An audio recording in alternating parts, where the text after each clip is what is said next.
Bienvenidos a una nueva entrevista de 24 horas de economía. Hoy nos acompaña el analista económico Jaime Caneiro. Bienvenido, Jaime. ¿Qué tal, don José? Un placer como siempre. Buenos días. Igual. Hemos visto que está Yolanda Díaz con la campaña a tope, quiere estar en todos los medios, quiere estar en todas partes. Sin embargo, existen grandes dudas sobre qué pasa si llegaría Yolanda Díaz al gobierno como presidenta, ya no como vicepresidenta segunda, sino como presidenta. Y la pregunta es, ¿qué políticas económicas podríamos esperar de ella en Moncloa? Pues la verdad es que asisto con preocupación porque Yolanda Díaz no deja de ser una política económica comunista, simplemente bajo el lema en este momento de sumar, ¿no? Entonces, ahora mismo todo lo que ella plantea no lo puede llevar a cabo porque está en un gobierno de coalición y hay un partido socialista que, aunque este en concreto está muy escorado a la izquierda, hay ciertas líneas rojas que todavía no se han pasado, ¿no? Porque, como te decía, el PSOE es un partido que en sus bases ciertamente pues hay una sintonía, una simpatía por el empresariado, aunque este gobierno en concreto, como te comentaba, no. Entonces, todo lo que ella quería hacer no lo puede llevar a cabo porque digamos como que se le para un poquito por formar parte de un gobierno de coalición. Si esta persona llegara a tocar poder, si fuera presidenta de España, como así se proclamó estos días en su primer acto de sumar, que Sí. dice que aspira a ser presidente, será muy preocupante y lo primero que haría es cargarse la democracia española en el sentido de hasta ahora siempre se intenta un consenso o siempre se ha intentado la historia democrática de España entre el empresariado de este país y los trabajadores, ¿no? Porque al final se va un poco de la mano. Tan importante es tener un buen empresario como también tener un buen trabajador. Entonces es algo que digamos que va todo de la mano. Entonces esta persona va contra el empresario, va contra toda aquella persona que genera un puesto de trabajo. Y así lo hemos visto, ¿no? Se han acordado unas subidas del SMI sin la aprobación de los empresarios, ni Sí. siquiera han formado parte de la última reunión porque cuando tienes a una vicepresidenta, ministra de Trabajo, que dice que se hará lo que se tenga que hacer, aunque no formen parte de la negociación, como comprenderás, pues dejas un poco a los empresarios de aquella manera. Cuando tienes una persona que moviliza a la inspección laboral contra el empresario, porque tiene en la cabeza esta ministra de todo tiene que ser indefinido, y entonces lo que provoca es que muchas empresas que contratan para algo temporal a sus trabajadores se vean obligados a tener que despedir porque están encima para que esa persona sea indefinida, algo que, como sabrás, supone un coste más elevado de la empresa en seguridad social y en muchas cosas, ¿no? Entonces se ven obligados a despedir. Es una persona que ya no solamente es que haga políticas económicas contra los empresarios, que al fin y al cabo son los que crean puestos de trabajo, los que cotizan, los que pagan impuestos, que luego el Estado se beneficia de todo esto, sino que es que de puertas para afuera Sí. hablan mal de ellos, tanto a nivel nacional como a nivel europeo. Entonces está un clima que es lo que ella busca, ¿no? Lo que decía Karl Marx en el prólogo del comunismo, la lucha de clases. Ella busca enfrentar entre trabajadores y empresarios para poder luego justificar ciertas políticas en favor de los trabajadores.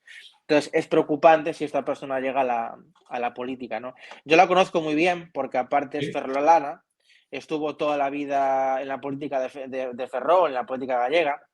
Primero estuvo en el Partido Comunista, cuando se desgasta la imagen del PC, porque obviamente ya nadie, hoy hablar de comunismo ya supone perder votos directamente, pero hubo una época en la que por desgracia no. Entonces ella pertenecía al Partido Comunista, empezó en la política así, en el Partido Comunista, su padre también era del Partido Comunista, era una Sí. persona bastante radical, su padre, y es de una familia fundamentalmente muy radical. Era una persona que aquí la conocemos muy bien, salía a la calle cada dos por tres en forma de piquetes, agredir a las personas verbalmente. Todo el que no pensara como Yolanda Díaz era malo. Luego, cuando el PC se desgasta, se afilia a Izquierda Unida, que es el siguiente paso que da, y es concejala de oposición en Ferrol. Y Izquierda Unida es exactamente lo mismo que el PC, solo que con otro nombre. Cuando se vuelve a desgastar la imagen también de Izquierda Unida, pues se va a Podemos. Y lo hace porque ella fue una persona que apoyó en su momento a Pablo Iglesias bastante y digamos que ella junto con terceras personas consiguieron hacer el germen, ¿no?, de Pablo Iglesias. Y cuando realmente se supo lo que yo siempre dije, que era un partido que venía aquí a ganar pasta y a irse, pues claro, la gente ya está cansada y ya digamos que la marca de Podemos empieza a caer. Entonces ella, que será todo lo que tú quieras, pero tonta a nivel político no es, sabe perfectamente que tiene un momento en el que tiene que usar su poder institucional, su marca como Yolanda Díaz, para desligarse de Podemos e intentar ella pues dar el salto a la política. Es una persona que, como te digo, no lleva nada bien que le hagan sombra, ni lleva nada bien que le lleven la contraria. Es una persona que si dice A tiene que ser A porque lo diga ella. Y bueno, todo lo que está haciendo se venía a venir. O sea, todos los que conocemos a Yolanda Díaz y su trayectoria política sabemos perfectamente que iba a aprovechar este momento para dar el salto. Además que en Podemos está la cosa muy caliente, en el sentido de hay muchas divisiones, hay muchos frentes Sí. abiertos. Entonces está aprovechando esto justo cercanamente a las elecciones municipales y autonómicas para intentar captar estructura con el único fin de conseguirla para luego en las generales presentarse ella y ser la futura presidenta. Ella está aprovechando todo esto para intentar beneficiarse, para ella tener rédito político. A ella le da igual sumar, la plataforma, todo lo que pueda llegar a obtener. Lo que ella busca es, con la ley de ON, buscar todo lo posible para que sea elegida presidenta del gobierno, que es Jaime, lo que busca esta gente. por como lo estás describiendo, que esto que dices de que no le gusta que le hagan sombra, de que no le lleven la contraria y que estos inicios tan en la izquierda radical, podemos entender que una Yolanda Díaz en Moncloa tiraría más hacia un autoritarismo, tiraría hacia un gobierno no basado en la democracia tradicional española. Totalmente, es que es lo opuesto a ello, precisamente. Ahora podemos ver una Yolanda que se viste bien, que se arregla, que incluso en alguna parte de la derecha la tilda como moderada o que lo ven bien. Hay que recordar las últimas declaraciones sobre Yolanda Díaz de Almeida, el alcalde de Madrid, que terminó diciendo que, bueno, dentro de lo que había, pues era una persona educada, profesional, moderada y demás. Pero yo siempre digo que la esencia de una persona nunca se va, ¿no? Esto, al que le guste la filosofía, lo entiende, ¿no? Siempre una parte de nosotros que nunca cambia. Yolanda Díaz, antes de ser lo que es, era una persona muy radical. Estaba constantemente en manifestaciones contra la derecha, en piquetes informativos que ya traspasaban ciertas líneas. Esta persona apoyó a personas condenadas, sindicalistas, por agresiones a policías y por agredir a aquellos que no pensaban como ella. Formó parte de la izquierda más radical gallega que te puedas imaginar, hasta que vio que era su momento y sabía perfectamente que para llegar a ser lo que es hoy no podía ir con esa Claro. filosofía, con ese modus operandi. Entonces entra en Podemos hasta llegar a donde está. Pero aunque ahora veamos una ministra que sí habla muy bien, que se le ve que, a diferencia de otros políticos, no está todo el día enfrentada, pero de puertas para adentro tiene la oportunidad de cumplir un sueño, que es todo lo que ha hecho en su vida, todas las ideologías comunistas y todo lo que ella pensaba, lo puede hacer, lo va a hacer. No va a esperar más oportunidades. Entonces, ella sabe que ahora no puede hacer todo lo que puede hacer porque está en un gobierno de coalición, que en cierta manera le Sí. paran los pies, pero desde luego que si fuera presidenta del gobierno, España tendría un problema serio porque nos iríamos a un gobierno puramente autoritario, no solamente en lo económico, sino en lo social, en lo político, en la manera de pensar, y eso no me cabe la menor duda. Es el comunismo de siempre pintado de otra manera, pero es lo mismo de siempre. De ahí la vinculación y cercanía que mostraba ella con figuras como Hugo Chávez, Lula. Entiendo que es simplemente copiar este mismo modelo famoso del socialismo del siglo XXI.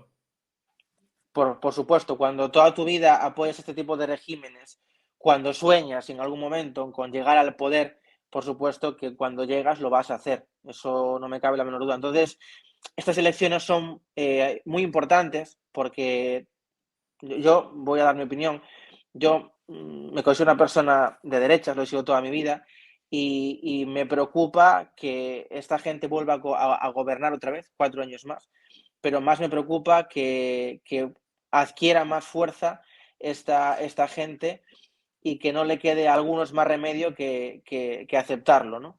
hemos visto cómo este gobierno ha aceptado leyes como la de ley de solo sí, la ley trans, que son una auténtica, desde un punto de vista, aberración, y lo hacen porque el peso de esta gente es muy poderosa, ¿no? Pero no tanto, no tanto como para cambiar la economía mixta que tenemos en España. Digamos que romper las barreras y construir otras. Eso no hemos llegado, pero podemos llegar si gente como esta llega al gobierno, y nuestra democracia nos ha costado muchísimo conseguirla. Pensamos que nuestra democracia es reciente, pero no. Nuestra democracia tiene 30, 40 años, no es de las más antiguas, es bastante reciente dentro de lo que hay a nivel internacional. Nos costó mucho conseguirla y en cierta manera la hemos perdido, pero no del todo. Entonces yo espero que este rumbo cambie y que la gente se dé cuenta de las cosas. ¿Cómo crees que valora desde Bruselas? Bruselas hace unos días desmentía los datos del paro de Yolanda Díaz, decía que había aproximadamente entre 1 y 2 millones más de parados, según se manejan las estadísticas.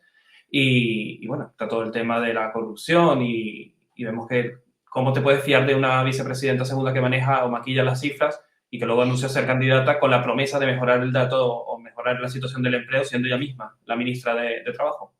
Sí, bueno, este gobierno nos ha vendido, tú sabes perfectamente que en Europa nos ven bien, ¿no? Eso es lo que estamos constantemente habituados a escuchar por parte de este gobierno, presidente Sánchez, ministra Calviño, Yolanda Díaz, Irene Montero, que fue a Europa pensando que iba a tener la sala llena y fueron 4 personas, ¿no? Entonces, este gobierno nos quiere vender como que Europa está contenta con nosotros y es todo lo contrario. Está bastante descontenta, pero no solamente porque se ha hecho mal las cosas, que se han hecho, sino porque es lo contrario a la Unión Europea. En Europa, el comunismo, incluso en algunos países como Alemania, está prohibido.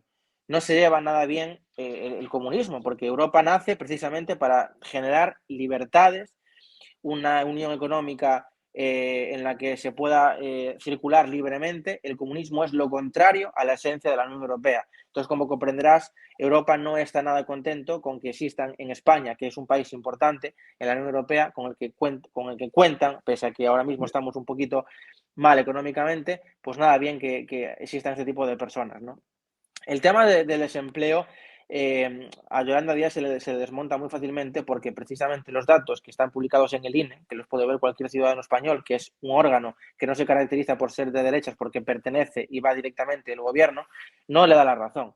Primero hay que hablar del fijo discontinuo, que realmente son parados, porque son personas que durante un año pasan la mayor parte del tiempo sin cotizar, hasta que se den de alta de nuevo en la actividad, con lo cual es un parado de toda la vida. Si tú de 12 meses trabajas 10 y cotizas, o sea, si de 12 meses trabajas 2, cotizas 2, pero 10 no, es un parado de toda la vida. Pero lo quieren maquillar de esta manera.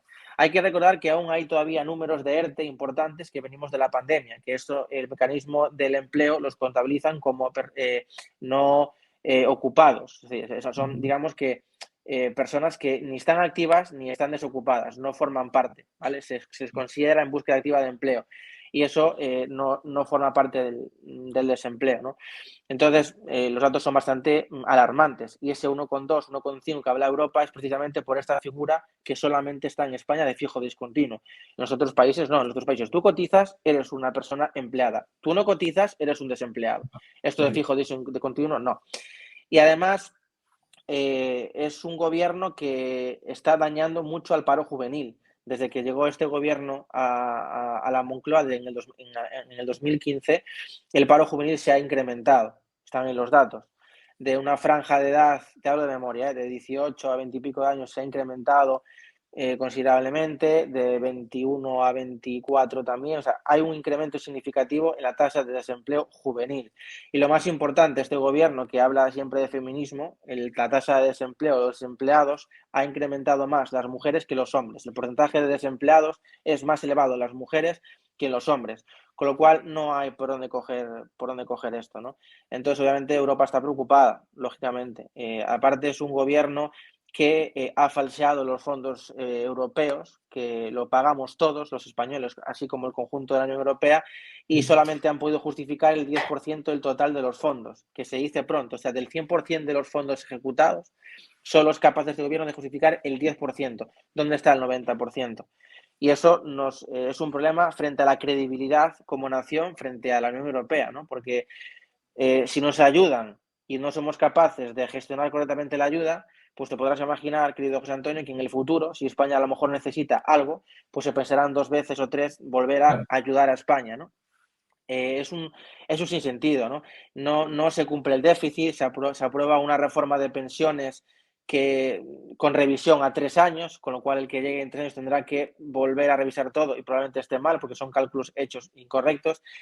Económicamente está pasando muy, muy, muy mal en este país. Y si me permites una anécdota que ya que Sí, estamos hoy, pues te la voy a contar. Yo hace poco venía de la compra, te estaba escribiendo, oye José Antonio, que igual llego un poco tarde porque vengo con mi mujer de la sí. compra. Mira, hace un momentito había una persona que estaba pasando por caja, no voy a decir el supermercado por seguridad y por temas de publicidad, y llevaba 20 euros en efectivo y estaba contando con la cajera lo que le estaba contando, gastando cada artículo que pasaba. Sí. Llevaba unos huevos y unas cosas para casa que no pudo pagar porque eran 5 euros y pico más. Como estaba yo detrás, tuve que, yo por 5 euros, obviamente gracias a Dios me lo puedo permitir, le pagué a esa señora lo que le faltaba. Y esto se ve diariamente. El IPC está disparado. El subyacente está en el 7,5. La gente no llega a final de mes. La gente no puede alimentar a su familia. Y esto se vive en el día a día y se Sí, nota. pero Y el que va a justamente la sobre este compra todos los días lo sabe. justamente sobre este tema que afecta a la mayoría de la sociedad y todo el mundo va a hacer la compra. Al parecer solamente Nadia Calviño es la única que no compra porque ve que los precios bajan y no miedo de subir. Eh, desde el núcleo de Yolanda Díaz, y ella misma lo justifica culpando al empresario. Ella asegura que el empresario se está volviendo rico, que se está volviendo de oro, que los márgenes son mayores, y hablaba de la famosa medida esta de topar los precios que todo el sector privado anunció que iba a ser un desastre, que iba a generar todo el efecto contrario. Entonces quería preguntarte, en el día a día, todo el mundo sabe que el empresario conoce cómo funciona la dinámica del mercado y que entendería que topar los precios puede ser perjudicial. Pero si consideras que el ciudadano de a pie quizás le dice, sí, me conviene que topen los precios, a mí no me va a costar más dinero y luego lo que pase con la cadena de suministro me da más igual. No sé cómo ves si esos mensajes de Yolanda Díaz realmente tienen calado. No, mira, muy brevemente, en relación al IPC, obviamente es muy sencillo. Es cierto que partimos de un agente económico común, viene una pandemia, algo que le afecta a todos los países de la Unión Europea, pero claro, cuando la cosa se empieza a recuperar, la pregunta que nos tenemos que hacer es ¿por qué España es el país con el mayor dato de IPC subyacente de la Unión Europea, de los más altos, cuando el resto no? Entonces, algo estamos haciendo mal, ¿vale? Es justificable una parte de la pandemia, un agente económico que perjudica la economía de España y que es igual para todos, pero ¿por qué ante una misma situación hay un país de los 27 miembros que es de los peores en cuanto al IPC? Algo estaremos haciendo mal. Lo que estamos haciendo mal es primero subir los impuestos tanto a las empresas como como a los consumidores mediante IRPF. Eso lo que provoca es, obviamente, un problema y esto afecta directamente a los precios. Cuando subes el precio del IVA o no haces ninguna gestión para que se pueda reducir, esto también afecta directamente. Cuando subes el salario mínimo, estás subiendo la demanda disponible de los trabajadores, con lo cual, si se destina a los consumos, aumenta el precio de los mismos. Si tú vinculas las pensiones al IPC, está subiendo el poder adquisitivo, o sea, está subiendo la renta disponible de los pensionistas, con lo cual esto también repercute en los precios. Esto no supone ganar poder adquisitivo, es que es todo lo contrario, se pierde porque al final, si yo te subo un 1,5, pero el IPC está en un 7, pues estás perdiendo un 6% de poder adquisitivo. Entonces, realmente lo que este gobierno sí podría hacer es rebajar la carga fiscal, ayudar a las empresas, rebajar el IVA de todos los alimentos, no solamente de unos pocos, y eso se vería realmente reflejado, ¿no? Ahora está bajando el IPC general, porque el IPC general es el que va ligado a la electricidad, a los precios de la energía. Entonces, hay un repunte a la baja del precio de la energía y eso provoca que el IPC general obviamente se vea reducido. Pero el subyacente, que es el que cuenta, el que tú y yo gastamos cuando vamos a la compra todos los días, carne, pescado, huevos y demás, ese está en un 7,5. O sea, está en los más altos históricos de España, ¿no? Entonces, por ahí debería ir el gobierno. Segunda pregunta, y con esto ya te contesto rápidamente. Tema de topar los precios. Error catastrófico. Que alguien me diga qué país que ha adoptado la medida de topar los precios ha cancelado la inflación. El ejemplo más reciente es Argentina. Argentina tuvo esta medida de topar los precios de la compra y subió la inflación en miles por ciento para los argentinos. Pregúntales a los argentinos que están ahora Sí. si la medida les ha venido bien. Esto lo que provoca topar los precios es, para que os hagamos una idea, si yo como empresario he adquirido los productos a un precio, para mantener mi empresa tengo que venderlos a X. Yo compro X y para venderlos y obtener mi beneficio tengo que venderlos a Y. Claro, si tú me topas el precio, me estás obligando a vender el producto por debajo de lo que yo tengo estipulado, con lo cual me estás provocando una pérdida de facturación considerable en mi empresa. ¿Qué hace un empresario cuando pierde su facturación? Lo más inmediato que tiene que hacer es despedir a la gente.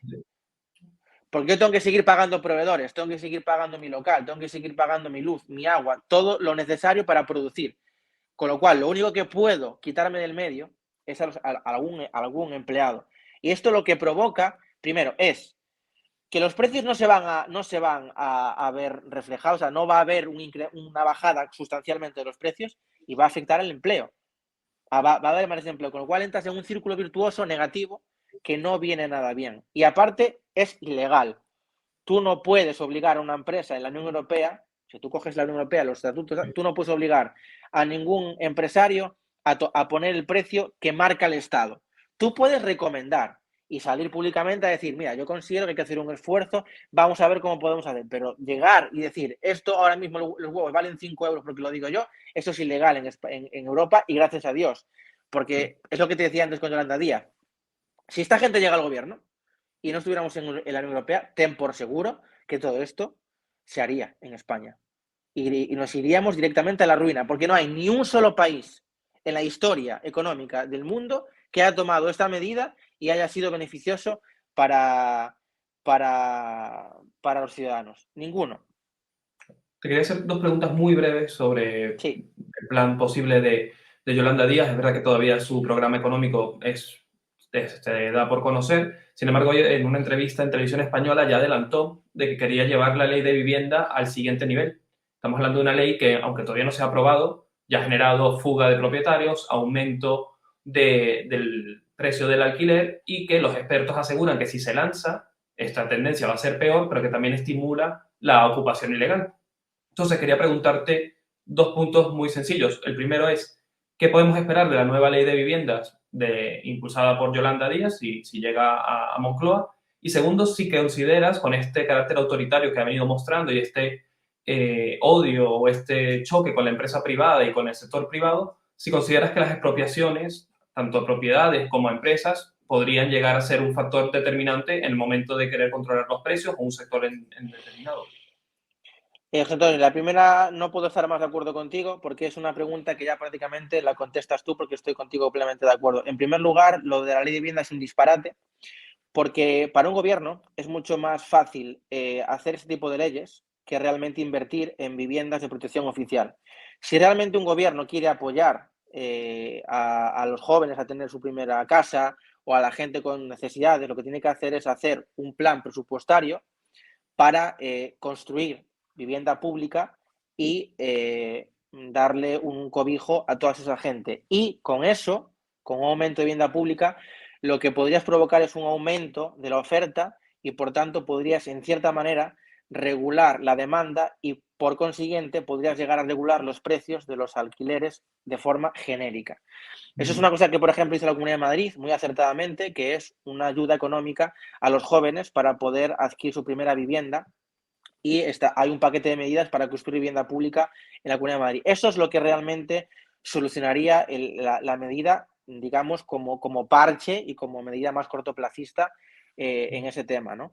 ¿Qué pasa? Que eso es un dinero importante, es un nivel presupuestario muy importante. Entonces, ¿qué es lo más cómodo para un gobierno de izquierdas que vaya a decir que va a apoyar la vivienda y no prácticamente no gastar ni un duro? Topar los precios de los alquileres, ir a por los ciudadanos que tengan sus casas, porque claro, ella se piensa que toda la gente son fondos de inversión, pero es que hay muchísimas familias que tienen una casa que han heredado, una o dos, y que con eso viven todos los meses.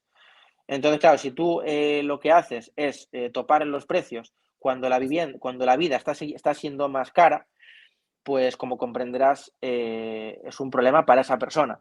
Porque claro, lo que antiguamente un propietario normal y corriente que alquilaba su vivienda a 1.000 euros, ahora 1.000 euros no le llega prácticamente para nada. Entonces, es normal que esta persona diga, pues ahora te voy a poner 1.200. Pero no porque yo quiera, porque sea malo o malísimo que quiera, no, es porque lo necesito para poder acabar el mes. Entonces, con esto lo que provocan es un problema serio en el mercado. Y luego hay otra cosa que no se suele contar mucho, pero que vas a permitir que te lo diga Sí. muy, muy brevemente, que sí ha hecho este gobierno, también obviamente al amparo de Podemos. Sabes que las viviendas de protección oficial antiguamente pues tenían un contrato de entre 20 y 25 años, es decir, tú dabas los papeles a una vivienda de protección oficial, te la concedían, entrabas en esa casa, y entonces tú estabas pagando una cuota todos los meses considerablemente baja por ser de protección oficial, y al acabar el contrato de 20 25 años te pedían la posibilidad de si querías continuar con el contrato o incluso quedarte con la propiedad. Entonces ahí entraba a jugar el fondo que te decía, mire, usted ha pagado tanto esto por la casa todos estos años, le ofrezco poder quedarse con la casa conmigo, usted me paga al mes o me paga lo que le queda y la casa es suya. Esa persona Ujú. iba al registro de la propiedad y si quería comprarla, la casa era suya, ya no estaba en régimen de protección oficial, era suya. Lo que ha hecho este gobierno es prorrogar automáticamente el contrato de 20-25 años para, supuestamente, evitar que caiga a manos de los fondos. Entonces, lo que estaban haciendo es quitarle el derecho a una persona que está pagando durante 20-25 años el derecho a quedarse con la casa. Incluso los que han comprado la casa, si no van al registro de la propiedad y cambian el ápice para que sea suya, le pueden tumbar eso y pasaría a régimen otra vez otro contrato de 20-25 años. Esta segunda parte se puede reclamar judicialmente y acabarían ganando. Pero lo que lleva pagando 20-25 años, que se le roba automáticamente, se le quita el derecho honradamente a que la casa sea suya después de haber pagado toda la vida. Es un auténtico disparate y si esto es favorecer a la clase humilde, que baje Dios y lo vea. Tema de expropiaciones. Sí. Están en las declaraciones de Pablo Iglesias, de Yolanda Díaz, de toda la gente de Podemos, cuando decían que expropiese, como Ujú. como en otros países como Cuba o Venezuela, que se expropie, que ellos decían que, claro, que si una persona tiene 10 casas y no utiliza, pues lo normal sería que el Estado se hiciera cargo de ellas y se las cediese a una persona con problemas económicos. Eso es un disparate, ¿no? Porque la esencia de un país liberal o un país democrático es garantizar la propiedad privada de las personas. Yo no tengo por qué ceder mi casa a nadie, ni nadie me tiene que quitar mi casa, es mía, la he pagado yo, y es el Estado el que tiene que encargarse de dar solución a los que tienen los problemas, no Claro. quitarme a mí para dárselo a otro. En este tema, cuando dar derechos a alguien supone quitármelos a mí, eso es la esencia del comunismo. El comunismo no resuelve problemas, quita de un lado para dárselos a otros. Eso es la esencia del comunismo, ha sido siempre así. Y es preocupante que esta gente llegue al poder, José Antonio. Pues, Jaime Canelo, creo que esperar las elecciones generales y ver un poco cómo pinta el panorama. Pero bueno, muchísimas gracias por este análisis. Te esperamos de vuelta en 24 horas de economía. Un placer estar contigo, un verdadero placer. Te lo diré públicamente. Enhorabuena por tu cargo, por ser director de 24H Economía. Lo estás haciendo muy bien, lo harás muy bien y espero que la cosa pues vaya para adelante y que estemos aquí para decir lo que mucha gente, o sea, lo que otros no dicen, básicamente. Seguramente que sí. Muchas gracias, Jaime. Un placer, un abrazo, un abrazo.